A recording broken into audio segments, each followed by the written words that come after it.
بسم اللہ الرحمن الرحیم۔ السلام علیکم دوستو، ہماری آج کی یہ ویڈیو ہر شادی شدہ مرد اور عورت کے لیے ہے، اور ان سب کے لیے بھی جن کی شادی ابھی ہونے والی ہے، کیونکہ آج کی ویڈیو میں جو واقعہ ہم آپ کو سنانے والے ہیں، یہ واقعہ میاں بیوی کا ایک سچا واقعہ ہے جو کہ ایک بھائی نے بیان کیا ہے۔ یہ بھائی بیان کرتے ہیں کہ حج کے دوران میں نے ایک میاں بیوی کی عجیب محبت دیکھی۔ ان دونوں کی عمر 60 سال کے لگ بھگ تھی، لیکن ان کی محبت مثالی تھی، کیونکہ میاں ویل چیئر پر تھا اور بیوی اس کو طواف کروا رہی تھی اور اس کا ہر طرح سے خیال بھی رکھ رہی تھی۔ یہ دیکھ کر مجھے بہت حیرانگی ہوئی کہ اس عمر میں بھی یہ خاتون اپنے میاں کا کس قدر خیال رکھ رہی ہے اور ان سے کتنی محبت کرتی ہے۔ اتفاق سے جب ان کے ساتھ ملاقات ہوئی تو ان کا تعلق بھی پاکستان کے شہر فیصل آباد سے نکلا۔ یہاں سے ہماری بات چیت چل پڑی اور میں بھی موقع ملنے پر ان کی مدد کر دیا کرتا۔ پھر ایک دن میں نے ان سے یہ سوال پوچھ ہی لیا کہ اماں جان، اس عمر میں آپ کی اپنے شوہر سے اس قدر محبت کو دیکھ کر میں حیران ہوں۔ کیا آپ کی شادی محبت کی شادی تھی؟ میرا یہ سوال سن کر وہ خاتون ہنس پڑی اور ان کے شوہر بھی مسکرانے لگے۔ پھر انہوں نے اپنی کہانی یوں بیان کی، کہنے لگی میرا نام شہزادی ہے اور میرے والدین نے مجھے شہزادی کی طرح پالا تھا۔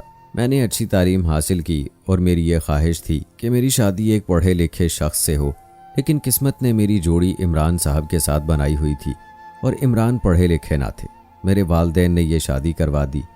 چونکہ یہ شادی میری مرضی کی نہ تھی، اس لیے میں خوش بھی نہیں تھی، اور پھر میں عمران کو مختلف طریقوں سے تنگ کرنے لگی، لیکن عمران میری باتوں اور رویوں کو برداشت کر جاتے اور کبھی غصے میں گھر سے باہر بھی چلے جاتے، لیکن انہوں نے مجھے کبھی کچھ نہیں کہا۔ میں یہ سب اس لیے کرتی تھی تاکہ عمران مجھے طلاق دے دیں، لیکن عمران کا دل اتنا بڑا ہے کہ یہ میری ہر بات برداشت کر جاتے تھے، کبھی میرے اوپر ہاتھ نہ اٹھایا اور نہ ہی کبھی زبان پر طلاق کا لفظ لائے۔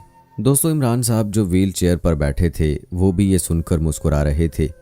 اماں جان کہنے لگیں کہ ایک مرتبہ میں اپنے ماں باپ کے گھر چلی گئی اور ان کو صاف صاف بتا دیا کہ مجھے عمران سے طلاق چاہیے۔ میں نے ان سے جھوٹ بولا کہ عمران مجھے خرچ نہیں دیتے اور میں اب دوبارہ اس گھر میں واپس نہیں جاؤں گی۔ میرے والدین نے مجھے بہت سمجھایا کہ شہزادی، عمران میں بس ایک کمی ہے کہ وہ پڑھا لکھا نہیں ہے، باقی اس میں ساری خوبیاں موجود ہیں، لہٰذا تم ایسا نہ کرو۔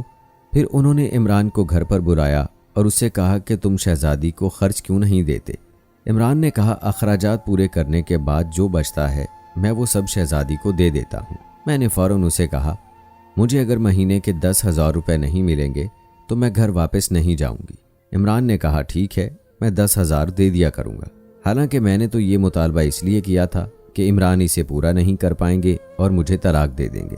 یوں عمران مجھے گھر لے گیا اور ہر مہینے 10,000 دینے لگا۔ میں اس کا خیال نہیں رکھتی تھی، نہ اس کے کھانے کا نہ آرام کا۔ عمران جب رات کو گھر آتا تو اتنا تھکا ہوا ہوتا کہ بستر پر لیٹتے ہی سو جایا کرتا۔